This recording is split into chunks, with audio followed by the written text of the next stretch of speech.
It's a sad day, to be quite honest with you, Ciara. I have to thank Peter and his team for the work that they have done in bringing this to life. I also think the title of it says a lot: wasted lives.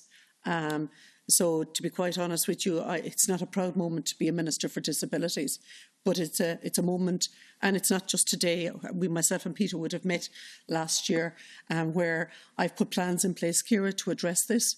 There's a line gone in the budget.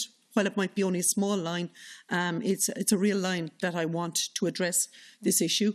I want to reverse the wrong. We're putting in place, working the department and the HSE with mapping it out to find out exactly where the 1,300, and if more, where they are, their locations, how they have ended up in nursing homes, what their conditions are, and how we can bring them back into the communities.